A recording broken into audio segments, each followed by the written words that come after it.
Bienvenue à tous sur CAM News 24. À l'entame de cette édition d'information, éducation, des enseignants sanctionnés pour fraude aux examens. Il s'agit ici de la session de 2015 des examens de l'Office du baccalauréat du Cameroun. Ils sont 84 enseignants qui viennent d'être sanctionnés pour fraude à la dernière session. La liste des punis a été publiée en début de semaine. Elle est signée du ministre des Enseignements secondaires, Jean-Ernest Masséna Galé Bibé. Les enseignants sont coupables de se voir reprocher des faits de fraude et de fautes professionnelles. Les professeurs sont suspendus pour 1 ou 3 sessions selon les cas. On se rappelle encore hier, la communauté chrétienne célébrait la naissance du Christ Sauveur à la cité-site de la paroisse EPC Sion. Tout était enfin prêt pour accueillir l'enfant Jésus. Les fidèles chrétiens ont célébré sa venue à travers le culte de Noël pour magnifier leur attachement à Dieu qui a respecté sa promesse en envoyant son Fils sur terre pour le rachat des péchés des hommes.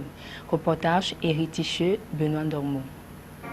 La grandeur de l'amour de Dieu auprès des siens, c'est le thème de l'homélie du révérend pasteur Ngok Arnold de la paroisse EPC Sion ce jour de culte assez spécial après la venue au monde de l'enfant Jésus, le Christ Seigneur et Sauveur envoyé sur la terre par Dieu pour sauver l'humanité. Pour le résumé de cela, c'est que Dieu est amour envers nous. Et je voudrais donc parler de la grandeur de cet amour auprès des chrétiens.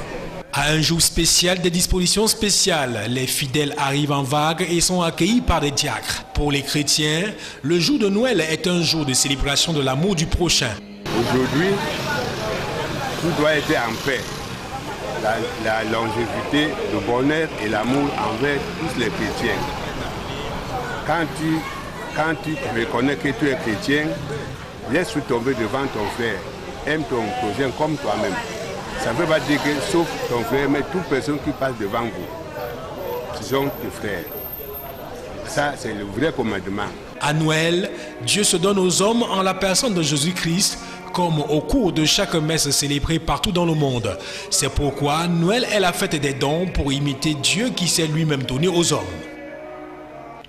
Toujours dans la capitale économique, plus précisément à la paroisse Notre-Dame de Victoire de Nubel 1, également dans la fête avec comme message fort, restaurer la valeur de la vie à travers les naissances. Le curé condamne fermement l'avortement. Chéri Eba. La paroisse Notre-Dame de Victoire de Nubel 1 à Douala ce 25 décembre 2015 pour la messe de la Nativité présentée fière allure. Des centaines de fidèles venus suivre l'homélie de Noël. Pour la circonstance, le message de l'évangile tire ses sources dans Ésaïe chapitre 2 du 7e au 10e verset ainsi que dans Hébreux chapitre 1 du 1er au 6e verset. Le prédicateur présente la fête de Noël comme un moment de gloire car le Sauveur Jésus-Christ vient délivrer l'humanité du péché dans l'optique que la vie a une valeur inestimable lorsqu'elle est basée sur l'amour et la paix. Dans sa prédication, le curé de la paroisse Notre-Dame de Victoire de Nubel 1 a condamné l'avortement qui était un péché contre la vie, estimant que les enfants sont de la vraie richesse et la naissance du petit Jésus est une grâce qui permet à l'humanité de se délivrer de l'esclavage de la mort. Autrefois, on connaissait Dieu à travers les prophètes, mais de nos jours, on le connaît à travers son Fils, Jésus-Christ, le Verbe qui s'est fait chair. C'est pour cette raison que sa naissance est une signification très importante pour l'humanité, parce qu'il est venu sauver l'humanité. Les chants et louanges au cours de cette messe pour recevoir la lumière qu'apporte Jésus dans la vie de tous les chrétiens qui doivent par ailleurs consolider leur foi, une foi ferme avec des actes de gratitude.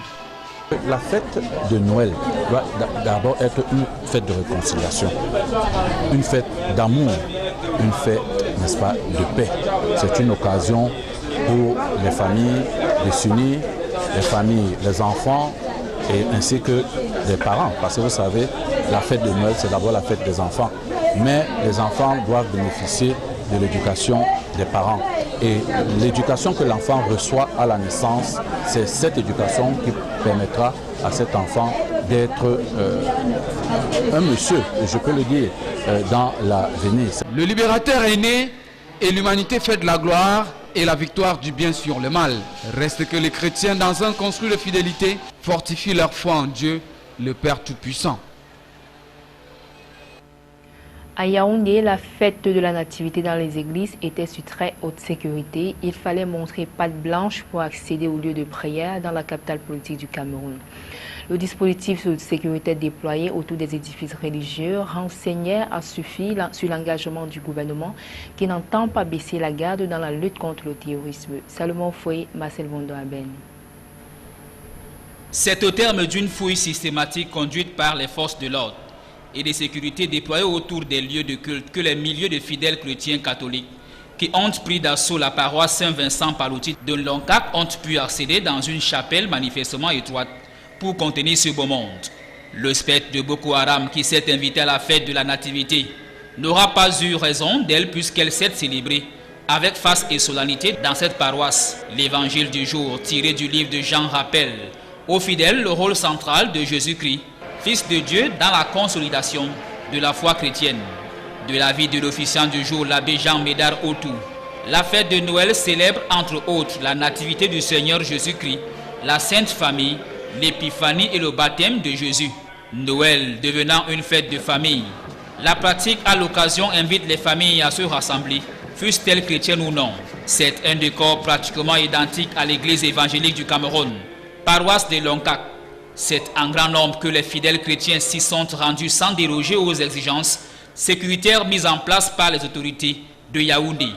La menace terroriste redoutée dans tous les milieux à haute concentration humaine y était perceptible à travers le déploiement des forces de police et des gendarmeries autour de l'édifice, à l'intérieur duquel la révérende Mémiafo, épouse Kémounié, a célébré un grand culte solennel en présence de plusieurs autres personnalités de la République. L'amour du prochain comme cri à aimer les hommes et le sens du partage sont apparus comme des mots-clés de son homélie.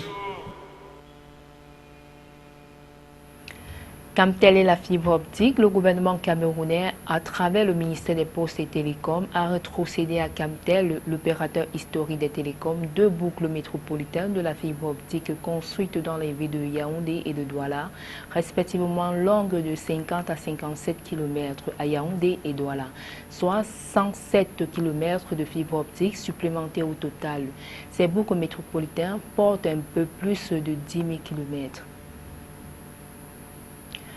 Le Lamido de Garoua réunit ses notables. Chefferie traditionnelle, le Lamida de Garoua s'unit pour promouvoir la paix et la sécurité. Sa Majesté Alim Gaga Ayatou a réuni ses notables dans le but de leur sensibiliser sur les valeurs sine qua non du développement afin d'aboutir à l'émergence tant prônée par le chef de l'État.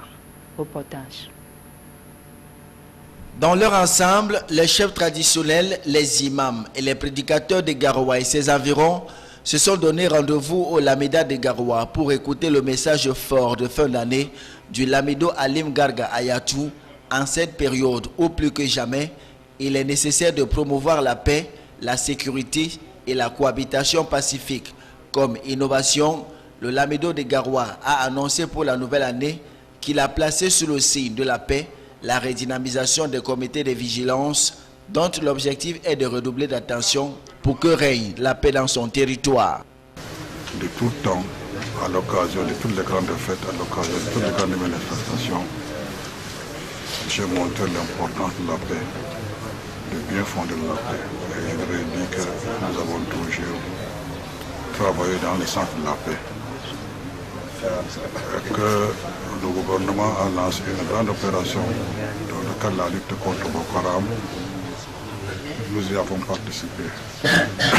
Nous avons pris part par la création de grands comités de vigilance dans chaque quartier, dans chaque village, et des prédicateurs se sont attelés dans toutes les grandes mosquées pour donner de vraies informations aux populations et leur donner de vrais conseils.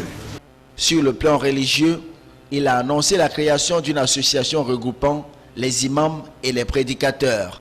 L'association qui va réunir toutes les associations au sein du Lamida de Garoua. Parce que les associations elles sont dispersées, chacun de son côté, mais cette association que le Lamido a créée va regrouper toutes les associations au sein de ces associations. C'est une bonne chose. Pour le message du Lamido, tous ont pris note et ont pris des résolutions fermes pour mettre en pratique des recommandations de ce dernier, leur demandant d'éviter la mauvaise conduite et le non-respect des consignes routières. C'est sur ce que nous mettons un terme à cette édition d'information. Merci à tous de l'avoir suivi. Restez en compagnie de nos programmes.